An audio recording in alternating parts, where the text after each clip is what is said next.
So let's start our podcast. Actually, today's episode is a bit different from all the other ones because obviously the first thing that it's in English, and the second thing is that we're in the beautiful city of Paris during the spring, and our guest today is David. Introduce yourself. Okay, hello.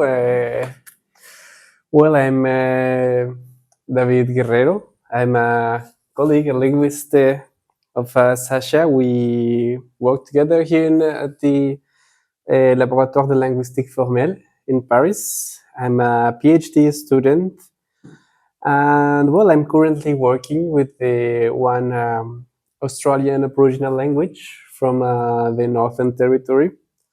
And before my PhD, I worked as well with another community from the Amazon, the Karijona people, documenting and describing their language.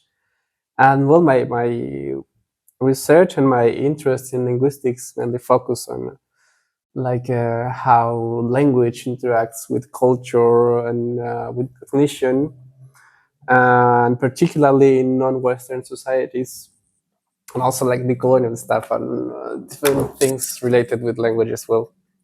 But yeah, that's Okay, that's great. And like today, we will like forget about Australia for a okay. minute, and we will talk about Karijona. And as it's like with other episodes of my podcast, first we talk about the field, and in the second part we talk about the language. So like I'll pretend that I'm very ignorant person and I didn't read anything before coming here. Where is Karijona spoken? Okay, well, Carijona, it's nowadays spoken in the Amazonian region in Colombia, in northwest Amazon, near the boundary with Brazil, kind of, in one department called Guaviare. It's located actually over the river Baupés, which is later on called the Rio Negro. It's a like very important region linguistically and culturally speaking, because there's like one of the most diverse regions in the world in terms of different languages and different linguistic families in like such a small region. So that's a little bit where it's located, but also given that like different factors, several families have also migrated to other settlements, so it's kind of hard to tell exactly where they are located, but the traditional lands are in the region. Yeah. So I will ask about it later about kind of these different families, something like this. And as I understand it, it is a Caribbean language. Yes, it's a Caribbean And language. what other Caribbean languages are there? Where are they spoken? Well, actually, Caribbean is one of the biggest linguistic families in Latin America, together with the Tupi and the Arawak language families. So it's like, it's spoken, Caribbean languages are spoken through all Amazon, like since from northern and western Brazil until Colombia, you know. Okay. Also, like you can find one language which is the Garifuna, which is also spoken in Honduras, because of several migrations they had, like before and after the arrival of European people. So it's like it's a huge family, and you can also have other big Caribbean languages like the Cariña language, the Trio languages in Brazil, Pemon. It's well, maybe if you're outside the Amazonian context, is all of them are not that famous, but they are actually huge and very important languages. Yeah. A funny fact is the kind of you spell it with a K, and different researchers spell it with C already. Is there kind of explanation behind it? Yeah, actually, it's on the one hand, it's because of the influence of Spanish. So, as Colombia is a Spanish country, Spanish speaker country, like it was conventionalized to write Karijona, the population, with C, and by extension, the language. But the thing was that at some point, the Karijona people decided to define their own alphabet. And then when they worked together with one Colombian linguist, Camilo Roballo, who had described the first phonological phonological system of the language, and based on that, they defined a new orthography. And in that, with the conventions of the new orthography, we didn't have like the C symbol, only the K, just to optimize. So then the convention is that the name of the language is spelled according to the orthographic conventions of the language, and the name of the populations can keep like the other conventions with C. So kind of the difference between C and K in this context allows the difference between. Yeah, so like this C spelling is an outsider spelling, really like imposed by kind of Spanish language rules. Right? Yeah, or kind of like nowadays it's used to talk about the population, like with the C, and then to distinguish the language, it's used the K, or I use the K, but it's kind of arbitrary, like And on the topic of distinguishing kind of the language and the population, you see, like for me, from a person who is like, look, I just like very often I identify kind of the population, like the ethnic group, right, with the speakers of the language. But I think there is a huge mismatch here because, like, as I've seen on the websites, like there is like 500 ethnic Karijona people, but like there are 4 identified active speakers, like which you can have access to and work with. And is there really kind of a big mismatch like that? Yeah, actually, like now that you mention it, it's kind of complicated to calculate the number of nowadays speakers. It's for sure like a language in a highly delicate situation. Like it's for sure less than 20 speakers. That's for sure. But the thing is that usually like a traditional social linguistic approach to evaluate like linguistic competence of people, it's not like the best or I've noticed after several years working with the community that it's not the more accurate approach, because usually people there is a lot of stigmatization about the language, and even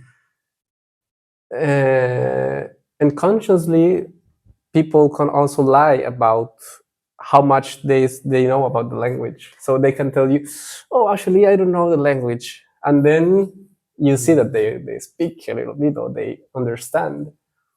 So it's for sure like there is like people that actively speak the language and that are able to have like a fluent conversation in the language. I would say nowadays I could count 8 people alive. But yeah, like if you count all the Karijona people, like the ethnic groups, most of them are like Spanish speakers with a passive knowledge of the language. Some of them, I would say that they could hold a conversation if they reactivate. But yeah, it's as you said, there is, anyways, most part of the population speaks Spanish. You mentioned this kind of stigmatization, right? Where does it come from? Oh, well, as as many of the things in the Colombian society, like the main roots comes from colonization. But it's true that an answer, like a proper answer, it's quite complex, because like for a long time the Amazonian region was in like the populations in that territory didn't have too much contact with European people in the first stages of colonization. But after the independence of, like, for instance, of the Colombian Republic, when you have like European descendants managing the country, or like Colombians, they started exploring this these regions with the purpose of consolidate an state. And then when like the first registers of interactions among Karijona people and Western people date from the 19th century. Actually, it's quite late in comparison to other populations. But then in the course of a couple of centuries, the Karijona people, who was one of the most dominant groups in that region, which like it's estimations of about 20,000 persons from that group, just decreased until a few hundreds. And then so you have like the one hand, lots of what's the word in English? How to say it in Spanish? Como actually I'm like in a vacuum at the moment. Viruela, like several diseases that just eradicated an important part of the population. And then after the rubber boom, several families from the Karijona and also all the other communities in the Amazonian region migrated to different lands. So they split into different places. And actually, if you check recent publications on the Karijona language, you'll notice that usually the Karijona lands are like split in 3 different main points. Like one is in the Guaviare, the other is in the Caquetán, the other is in the Amazonas. It's because after the rubber boom, those families have to split and migrate and lost contact, and then they kept ethnically even weaker than before.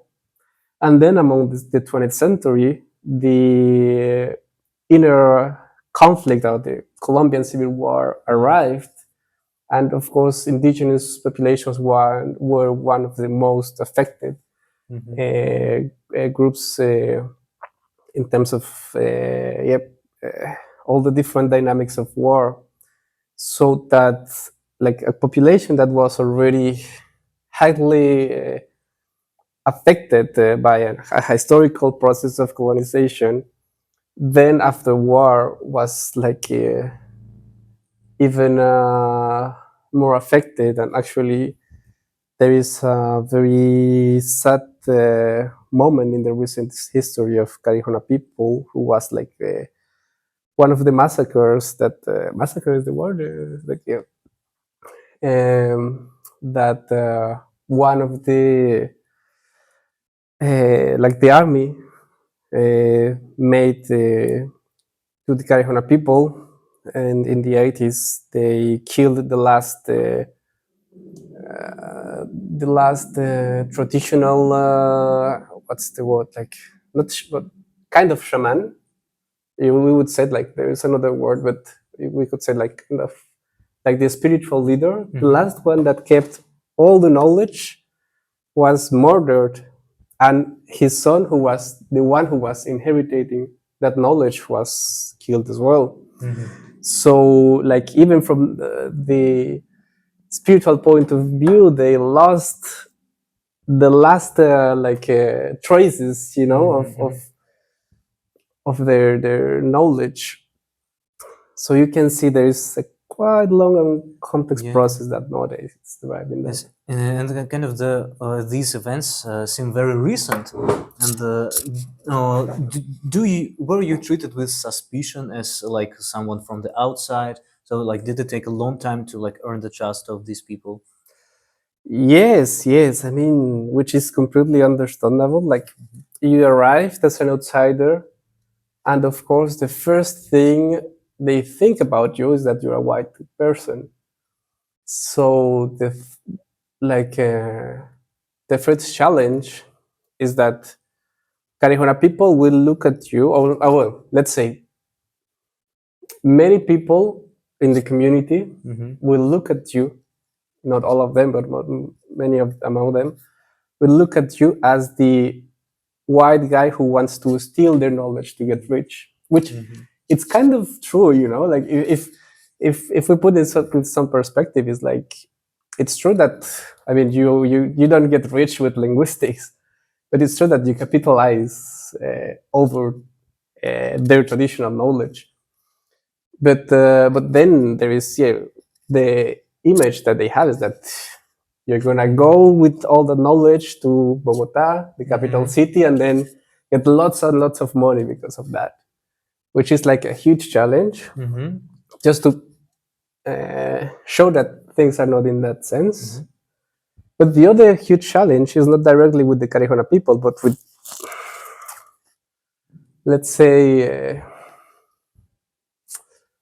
with the people who is in control in that region, because that region is located in one of the red zones of war in Colombia, or it was a few years ago. I think it's still like a red zone. So usually that was a land who was under the domain of the FARC guerrilla. And the thing is that when you arrive as an outsider, you are not only a white guy who wants to steal knowledge, but you are a potential spy from the army, which makes you automatically a military objective, you know? So the thing is, how do you go there and, you know, don't risk your life in the process? So I think that that's actually the main challenge at the beginning. It takes time, and in both cases, it's a matter of being respectful. You know, it's like you enter into the Karijona land, it's their land. It's like managed with their rules, and you approach like showing yourself as you are, you know.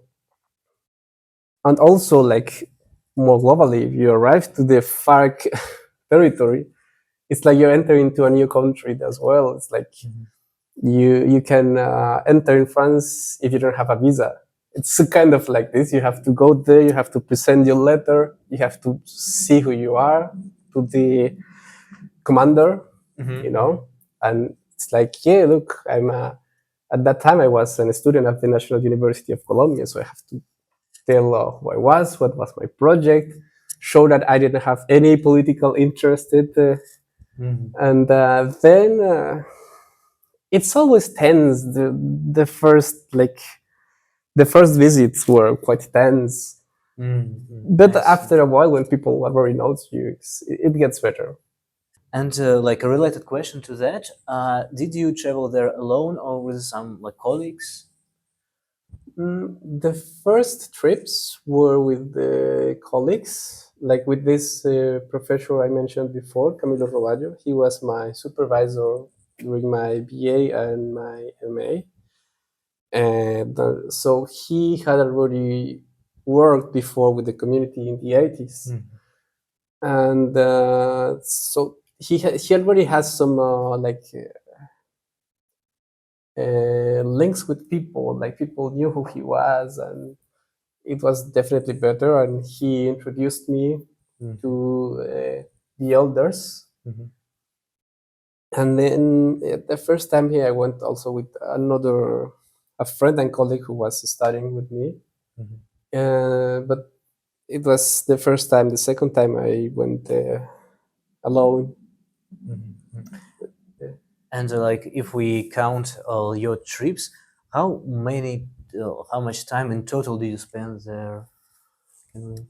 Well, I started working with them in 2014, and I last time I went was in 2020. I would say that around 11 months, probably about a year.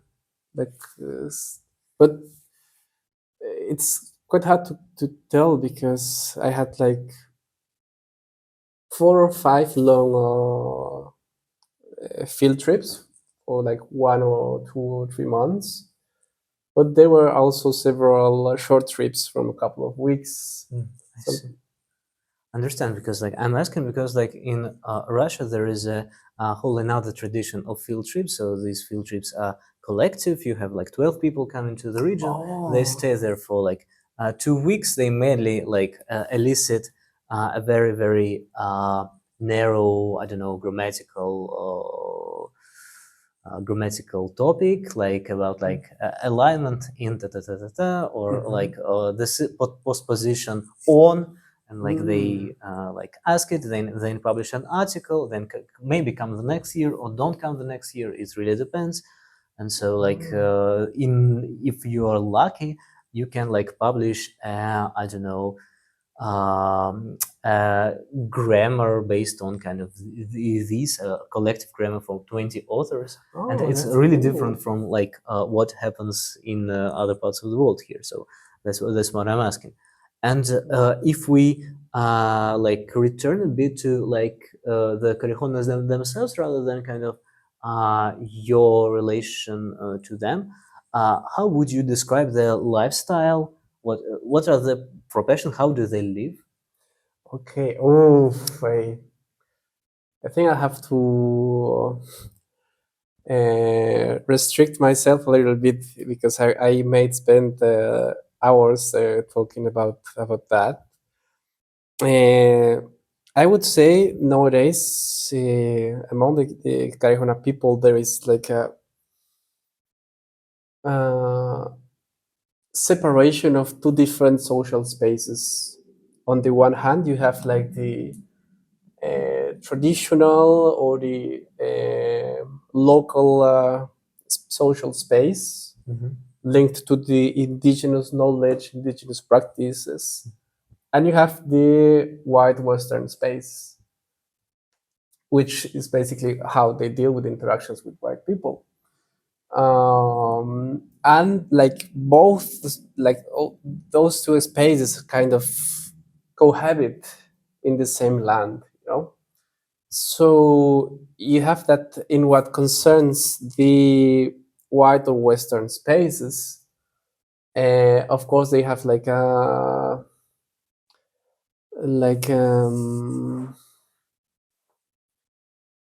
it really has like the dynamics of capitalist rural society. But then that's the one part of the story. But in what concerns the indigenous social space, it's completely different because they are also self-sufficient in many ways from, for instance, Western capitalistic practices. So they still have their own traditional farms who are self-sufficient. You know, they have their seeds. They know the techniques to grow feed from the Amazonian soil, which is like a huge challenge. They know where to hunt. They know where to fish. They are wonderful fishermen and women. It's amazing. Each specific fish has their own technique, you know. So that's one of the main activities within this indigenous space. And in that sense, it's so nice that the most basic needs, which are like food and I would say health, can be covered within this indigenous space because they know where to get the food or how to produce the food themselves. And in the case they have need healthcare necessities, they also have traditional medicine, which of course is not useful one in all cases. Sometimes they need Western medicine, but in most cases they say like what forest produces, forest can help. So, do you mean that there are some self-sufficient communities, right? Yeah, there- the Caribbean people. Okay, But yeah, um, that's great. And can you describe maybe the climate, the surroundings, the nature? there? Okay, well, they are located within the Amazonic basin region. So it's of course like the environment. It's like a wet, humid tropical forest, rainforest. Mm-hmm. From the Amazon, there is like lowlands, no mountains. One of the most diverse places I've ever seen in terms of yeah, biological and cultural diversity. And yeah, like a lot of rain, of course. But it's like as many other tropical waters, you usually have the distinction between like wet and dry seasons. Mm-hmm.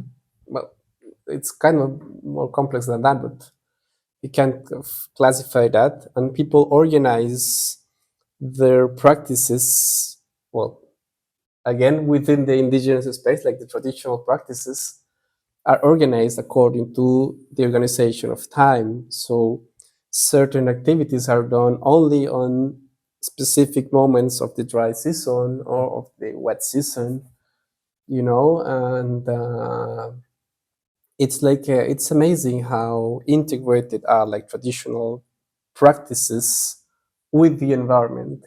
There is not, or at least my feeling is that there is not a drastic distinction between culture and nature that you can find in Western societies, for instance, where like human beings are just put apart in a higher status, and nature is something that goes below.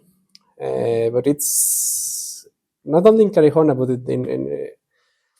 among the different communities in this region, it's evident that actually human beings are definitely integrated as a component of the entire home, which is the forest. Mm-hmm. And actually, it's interesting now talking about the language because Itu, which is the word that represents, like, can represent in English both forest but also world as the Mm-hmm. totality of things that exist.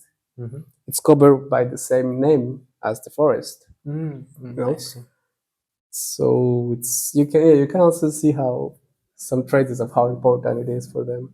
Yes, it's cool. And like since you started talking about the language, you can we can slowly transition to the second part of our interview, which is kind of our podcast, which is Sure. about the language. And let me just like ask very rookie questions.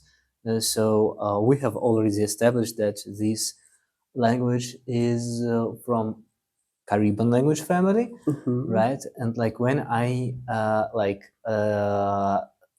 searched for languages of South America, one thing that struck me for Caribbean languages is kind of really, I don't know, complicated alignment systems and like this is like long verbs and something like that. And like that's what I see in your work as well.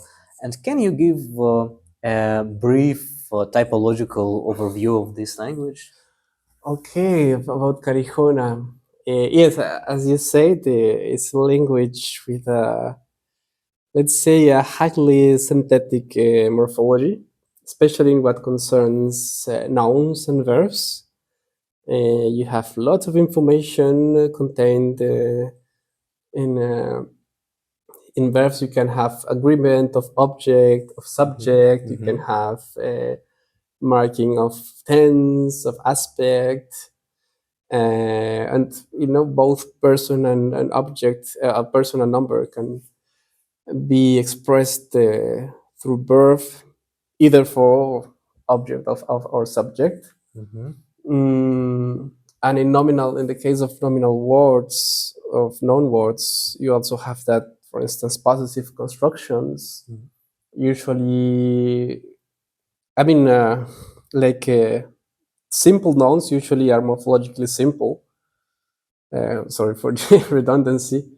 But when you involve, for instance, possessive constructions, you have that the possessee can agrees in number and person with the possessor and can also receive number marking separately. And actually, you also have some kind of like possession tense codified as well. So you can have like past possession or current possession. Yeah. Can So like there is a distinction between current position and past position. That's super cool. And like, or let me just like dive into some specific topics that I just like got carried away while like reading some of it.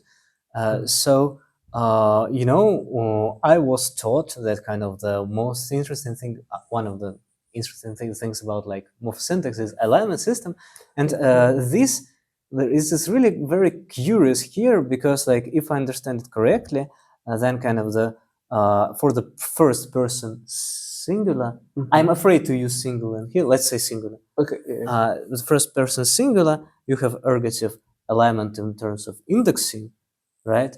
And for the second and the third persons, there is nominative accusative alignment, right? And that fact is, to me, kind of very counterintuitive because there are some generalizations that, how do you call it?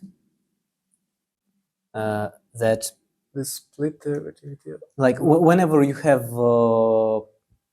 let me just, where is it? Where is it? Where is it? If a language has an asymmetric split in A flag and depending on some prominent scale, then the special flag is used on the non-prominent A argument. So like we expect, I don't know, the third person to be ergative and like to have ergative alignment, and the first and the second like to have like either neutral or nominative accusative, but it is the other way around here, and that alone is very puzzling, right? Yeah, that's yes. And I remember like when I started describing that system, it was also challenging because this language, like the organization of person and number categories, it's also quite tricky. You have that the first person inclusive, you and me, it compounds by itself a different value of the category of person. So you have first person inclusive, second person, and third person. And in each case, you have the contrast between, like, let's say, the singular or minimal number on the plural or augmented or collective number. And like on the first hand, you have to figure out what's happening in terms of the system of person and number. But then you have, as you say, that with some persons the system works with some specific kind of alignment, and with other ones it would function a different way. And it like it's kind of I mean, it's even if it's quite tricky to tell it when the language is already described. When the language is not described before, it's it's a completely mess. What you see, when you compare verbal paradigms, it's like, what is happening here? So yeah, I agree that it's kind of counterintuitive. I think Spike Gildea developed a very interesting diachronic analysis just to show how like the particular with this first person singular, the prefix G, it seems there is some kind of diachronic unusual path that it takes. So at the end, it's grammaticalized in a different way. Because you also have that, I mean, like with other Caribbean languages, you also have like a split ergativity, but function kind of a different way. So in many cases, it's kind of Sergio Meira called it as epiphenomenal thing. So it's like just a few intransitive verbs just took without any specific semantic motivation, like an ergative alignment, and some other intransitives they took the what's the other one, the nominative accusative. So it seems to me that in the case of Karijona, like it's like the language just was taking a new path of grammaticalization through through an ergative system, but it just stuck, in the process. So like the second and the third person are not yet Yeah, exactly. not like that. Yeah, I understand. And can you like briefly explain what happens in this most curious in the first and second inclusive? So like it means like we, you and I, right? What is kind of the alignment system there? Okay. So interestingly, with this first person inclusive, both in the minimal and the augmented components of this system, you have that. Do you mean in terms of the alignment, or do you mean in terms of the alignment? In terms of the alignment, I mean. There is not too much data, unfortunately. Like, it's a really shame because because of language obsolescence, people doesn't use this particular category values of the category of personal number a lot in this course. It's hard to elicit from from controlled situation. It's also kind of artificial.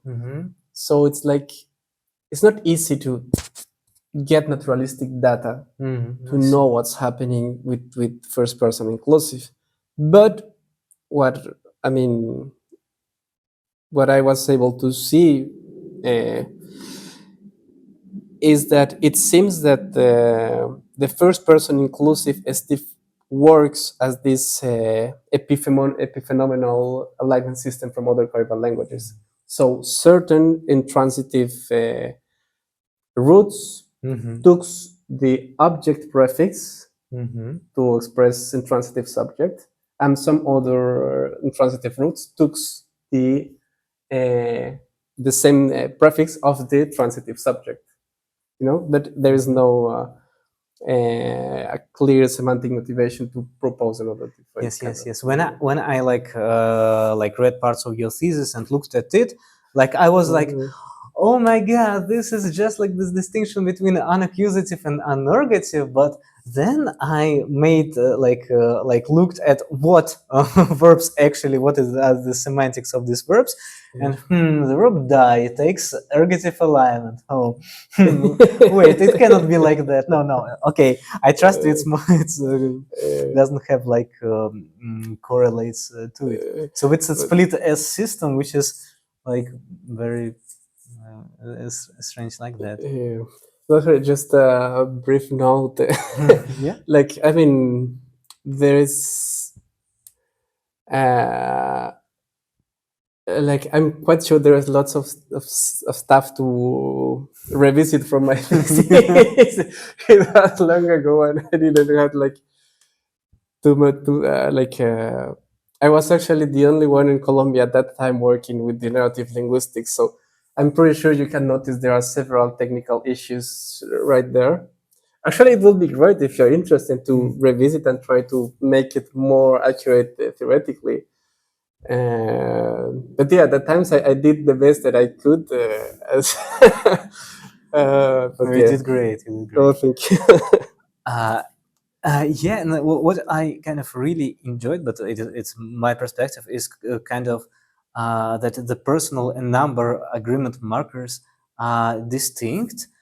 So like you have prefixal a personal agreement, and like if we're talking about the verb, and kind of the number agreement on the verb is kind of next to tense. It is suffixal. Can you like share someone. And is the number agreement also with? Does it follow the same alignment pattern as the persons, or is the number agreement even like distinct from it? Oh, that's a good question. Yeah, well, in the case of I mean, normally, like in addition of this split alignment, another thing to mention about the agreement system in Karijona is that it follows like a referential hierarchy. So usually you have like the first and second person agrees with the verb over the third person, you know, in transitive constructions. So usually number agreement follows this hierarchy. So if the verb agrees with the object and the object is the first person plural, the verb will take the suffix of plural, you know, or augmented number. Let's say plural just to keep it simple. But and the same if it's the subject. So, but something interesting is that when you have transitive constructions involving the first person acting over the second person or vice versa, it's kind of more complex because usually what you have is that both constructions, me acting over you or you acting over me, take the same prefix, which is the prefix of the first person inclusive object, which is ku. And usually you like who is who, it's defined by explicit who argument is explicit. So usually the object will receive you will use the pronoun of the object. So it's like, for instance, second person singular, and then this construction is like I'm acting over you. But the thing is that in those cases, person is agreed simultaneously with both subject and object. What happens with number? What happens if you have first person plural acting over second person or second person, or first person acting over second person plural, for instance?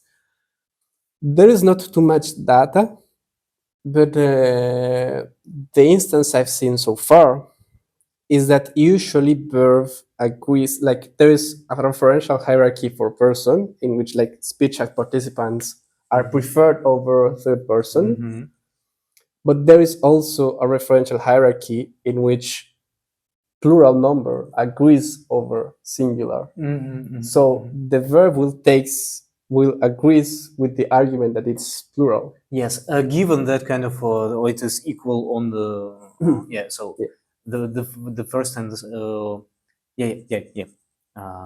yeah. I understood it. I hope that the audience understood it as well. We can have a very very short break from the kind of the theoretical discussions, and we can listen to your audio. And kind of the idea is that kind of you put it on, right? You put the audio and kind of maybe comment on what you want to comment there. So like you like click play and like and you click stop whenever you want, and you say, oh, there is this or this, or like just like what you want to highlight there. Oh, just like play the sound of it. When I looked at the phonetic system, I was like, okay. Yeah. Is it like that, or is it like was it easy to like get acquainted with the sound of the language? Yes and no. Like, I mean, fortunately, unlike other Amazonian languages, it's not a tonal language, so that simplifies a lot the work. And in terms of, for instance, the consonant phonological inventory is not that different from Spanish. So in that sense, it's like it's easier for me as a Spanish speaker to pronounce most of consonants. But what concerns vowels, oh, you have like a central u and another and both are phonological and have like some elaborates. Okay. So you have like what's like a kunatukurune, or like you know. But of course, Understand. it's true that after a while you get used to it. It's not like French, like Yeah. Yes. fortunately. So okay, I prepared a recording of Ana Benjumea, which is one of the last elders who still speaks the language, singing a song. So maybe it would be hard to me to tell a lot about like some specific technical stuff because actually it's an audio that I haven't analyzed also like or it's not the purpose of that audio.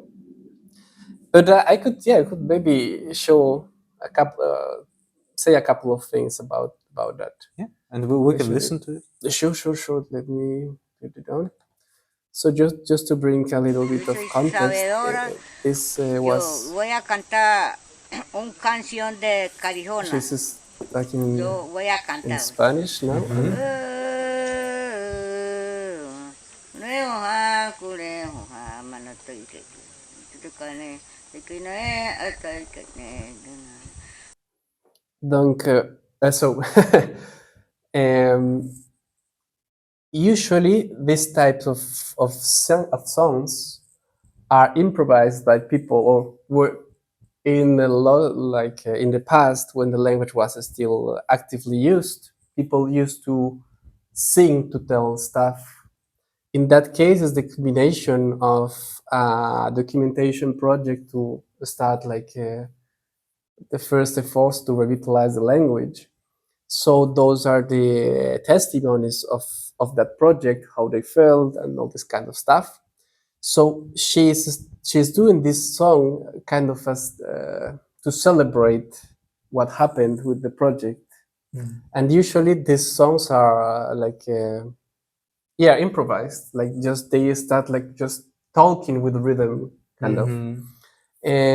So she started saying like, hello, you all, I'm gonna talk about this, you know. And actually one interesting thing to say about how to say hello in Karijona, she said "Banatoireke," which literally would translate as like, do you all actually exist? That's And nice. and the thing is that I mean among many Amazonian communities in that region, the beings of the forest, including human beings, can take different physical forms. So if I'm in front of you, you can potentially be an animal, a spirit, or another person. And the other way, I can be sure that you are indeed a person and not like a spirit trying to trick me out to get lost in the forest, is if you can speak my language. Ah, yeah. I which see the is logic. which is actually why Karijona means both word and person.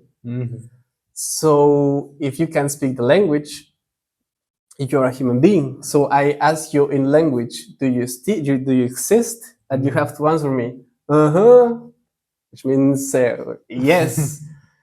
But that means yes, I speak the language, so I That's exist. cool. So yeah. Uh, Nyere miru takahone make gurahanai. Anyata wa ne, anyata wa ne, tunakai. Uraho okay, that I guraha, understand. uraho guraha, anya jesi satoko. Nyere miru tahone akenai, anya nai. Uraho guraha, anya nai. Kayo yo ine. So she's saying that she's doing that song. She's singing because she wants to celebrate that everything well okay, that nothing. Wait.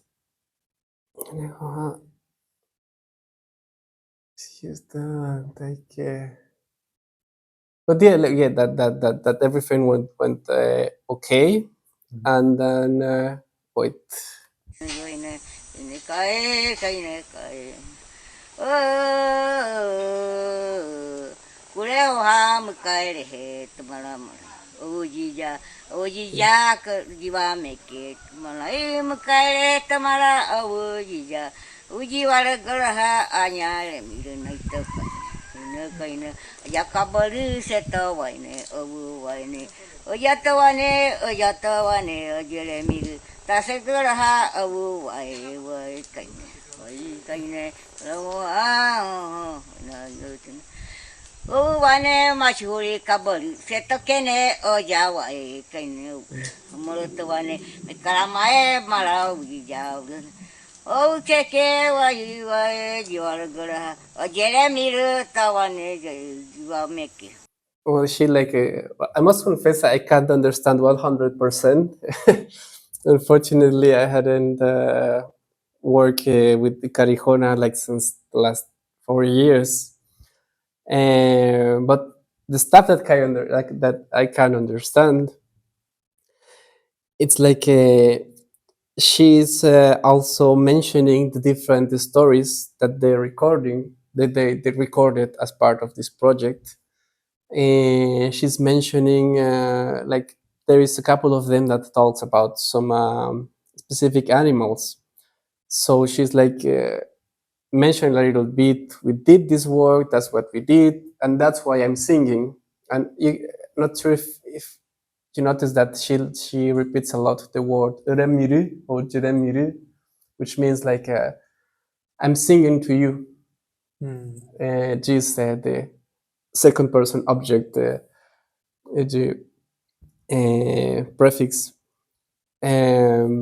So Kaito mara oji jato who is the manayo first manayo person ha pronoun of first person oji singular? wara gara hatawane ojere miru oji ja mukai heto mara oji wa meke mukai heto mara omoroto wane kaije wane ojere miru tase gara ha wa bu wane omoro wane Karijona wali wugurumu Karijona wali shiru mukai gara Ujija molotawane, gurutawane makamoro tunan. Kabaru ja ajurutuna. Ojara miru tase garaha wayamuru. Kabaru otuna honohuru tawane mane ojiwa meke. Taewane obuna. Ojiwara garaha aja jeremiru nai garaha wane. Omoro mara jiwa meke tono mane mukai mara uwane Yanita. Yeah. That's cool. It's a shame that I don't remember what's the meaning of the word "wane."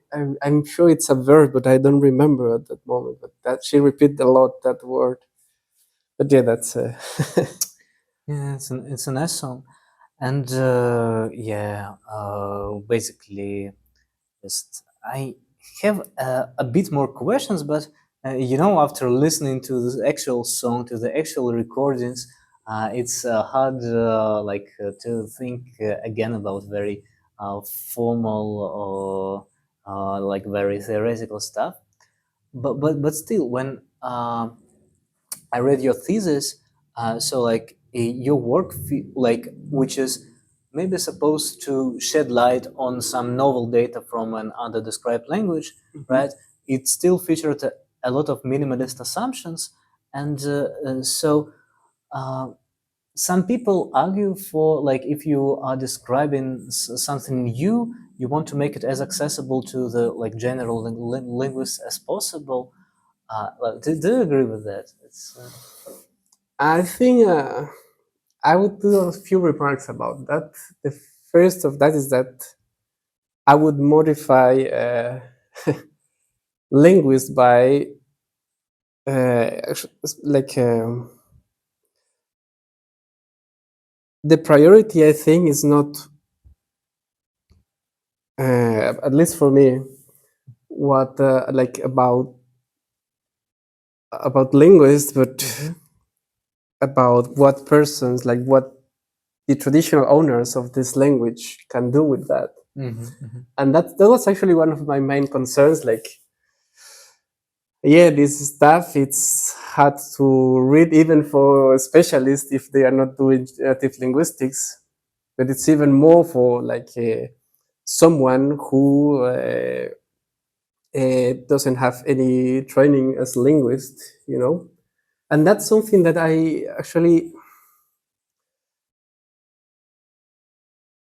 think there is a bigger problem, because even if I would have done the description of this language in, for instance, more friendly with someone closer to a functionalist approach, in any case, it would be it will still be inaccessible for For the most of communities. Karijona people, Yes, of course. So actually, what I tried with the thesis was to try to bring together both approaches, like the generativist approach and also like the typology or functionalist typology approach, which actually at the beginning it wasn't the plan. I was like, when I started planning my thesis and when I started working with Karijona, I was like really into generative linguistics. I have just moved from, I was studying physics and mathematics before the linguistics, and Chomsky was the first like a reference I had from someone trying to do things with language from a mathematical point of view, and I was like fascinated. So at the beginning, I wanted to do it like pure generative stuff, and I was quite lucky because I made like an academic exchange at the University of São Paulo, where I had to I had the occasion to learn, for instance, from Jairo Nunes, which is like a very important name in minimalist theory. So I was so excited, but of course, when I tried to understand what was happening in the language, I knew that the meta language of minimalist was not. It was not that useful if you are not working with your native language, right? But then I get closer because of a colleague, Kasia Wojtelak, who recommended me the Dixon and Eichenwald approach of basic linguistic theory. And like these guys specialized on grammatical description. So what I tried to do is like understand what was happening, especially in the morphology of the language, from this perspective. And then after having like a basic knowledge of what was happening, start to theorize around it. And I think it works well. There's, as I said, I'm sure I would do some stuff different nowadays, but it allows me to learn a lot of stuff and also to convince myself that you don't have to marry with only just one approach, but there is some enrichment when you can. Yeah, I totally agree with that. Kind of my only the thought that is like for me, for my work, I just like separate things like for some abstracts and articles I write as if I'm a typologist who knows nothing about it, and like for some stuff I combine it, and that's like that. And on the question of like it being, I don't know, useless to the kind of the people who actually speak the language, I think that like I had a similar experience, and there is a way to kind of absolve the sins, right? It is to kind of publish, to write some dictionaries and like the books for children, something like that, and yeah. So it is kind of this primordial sin of a linguist who is steals data from the people and like feels obliged to give something in return. And these are kind of books for children. I don't know, publications in this language written with an alphabet. And by the way, is it like really written? Have you seen texts in it, like not published for the researchers, but like for the published like for the people? There is what? So you mentioned that like the term Karijona comes because like there is a K in the alphabet, so there exists an alphabet. Like, do people write their own language? Yes, I mean, especially like young people who are Spanish speakers. and want to learn the language or getting close to the language, they, like in this project particularly, for instance, what we did was that the the young people, like we created like mixed teams between like young people working with their grandfathers, so they did the recording, like we all decided which stories they wanted to record, so then young people did the documentation of these stories, they did the transcription, and they did the translation as well, working together with their grandpas and grandmas. So in that trainment, they get more familiar with the language, and it has the advantage that, unlike Spanish orthography, it's more intuitive to write what you listen with a phonologically based orthography. So, I mean, I think the consolidation of literacy, both in Spanish and in Karijona, it's still like in a middle process among the community. But it's like, yeah, it's going in good terms, and at least given that the community is not that big, there is not too many complaints in terms of orthography, because you had another cases. Not sure if it happens in Russia's in a minority language from Russia as well, but in Colombia you have like huge communities like the Ticuna, that like the Ticuna people lives, one part of the land is in Colombia, the other part is in Peru, the other part is in Brazil. The part from Colombia have one orthographic system, the part from Peru have another, and the part from Brazil have another one. And when they try to decide which one use, there is a lot of issue. Or with the Quechua as well, it's like there is a huge fight if they use an orthography with 3 vowels or an orthography with 5 vowels, because in some dialects of Quechua, you have a contrast between 5 phonological vowels, but in other dialects there is only 3. So in that case, fortunately, there is not such political issues around the orthography. And actually, I'm not sure if I answered your question. Sorry. No, it's great. This orthography can be debate. Yeah, people can debate it, and also like if people, if there are some young people who are aware of this, and can they be called language activists?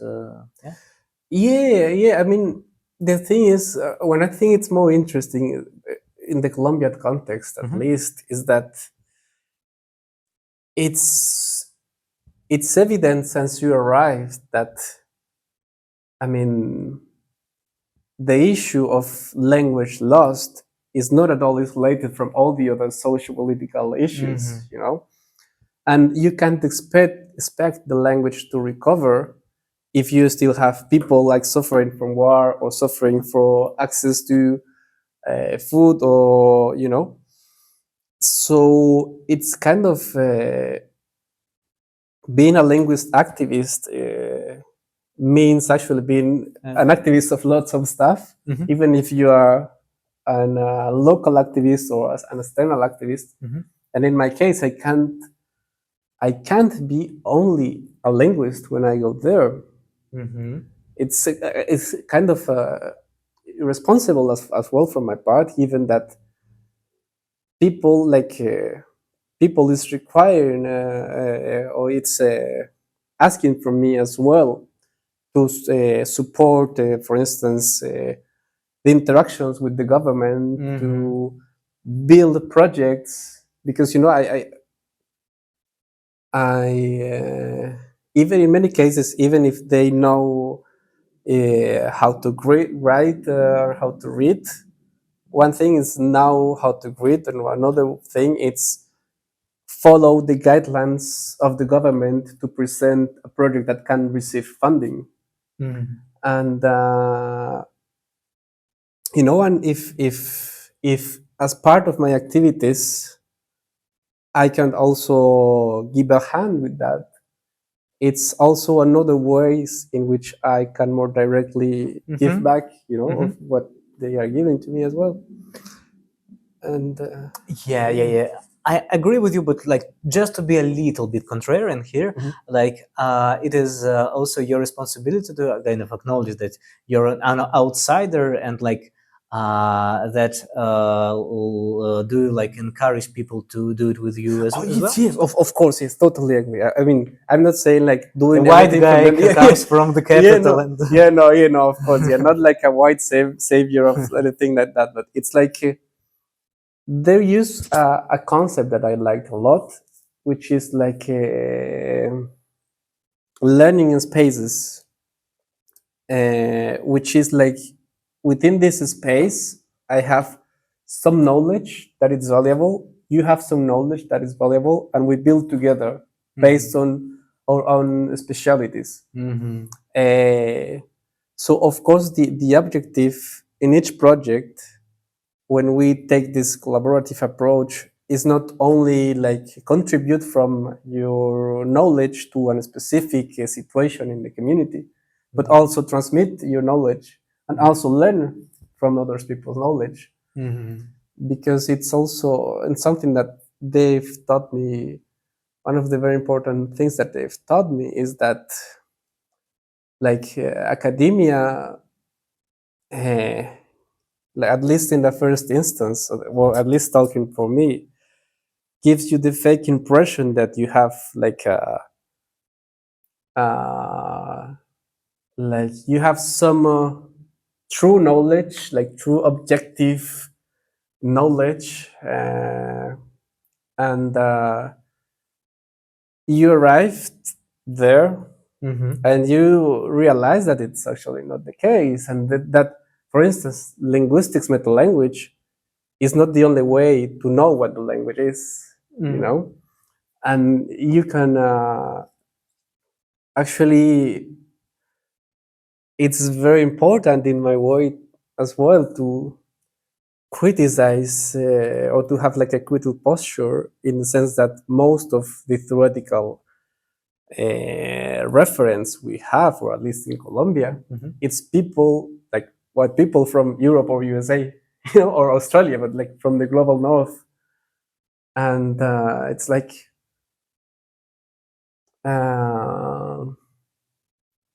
like that's definitely useful, and I'm not saying that useless, but like there should be for sure also another ways to build linguistics from like another backgrounds, you know, or to build reflections, meta-linguistic reflections about what a language is. Yeah.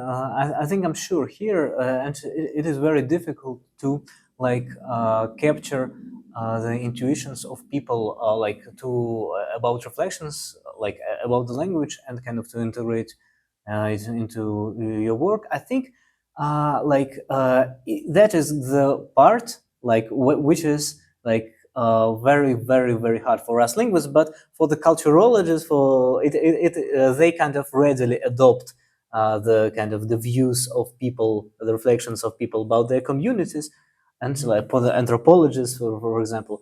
But for linguists, we are stuck in a very rigid, I don't know, this how do you call it? Not theory, but kind of the paradigm, and we yeah, I totally agree here.